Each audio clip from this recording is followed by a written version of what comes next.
Okay, it's 11:22 on Wednesday, March 24th. This is your behind the scenes sneak peek at my newest song. I just finished recording it. This is the first time I've done this probably ever, and that is I recorded basically the whole thing just in like a long block of time. I kind of just set aside like a few hours this evening after toddler bedtime and got to work, and that worked out really well. I'm really excited about this week's song for a bunch of reasons. The first is that it's done, but the other reasons are more significant for me. So this song is called "You Wouldn't See Me," and has a special place in my heart for several reasons. One is that I wrote it. I wrote it in like late summer of 2006, and at the time, it was easily the best song I had ever written.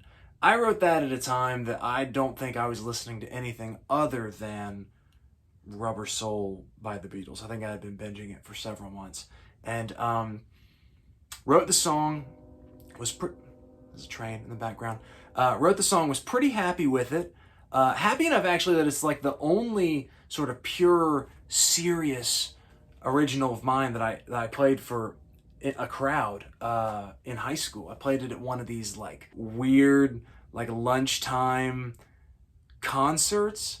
I don't understand how we got the administration at Klein Oak High School to let us do that, but you know, we did, and that was fun primarily for me. I imagine it wasn't fun for anybody else, but so I actually played it there at one of those because I was so proud of it.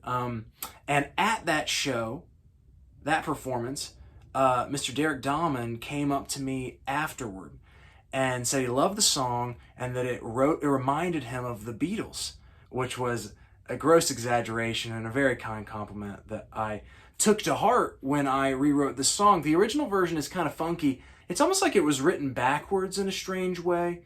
There are a couple of conventions of classic rock that work in the context of a bluesy kind of song, but when you take them out of that context, they're sort of bizarre sounding.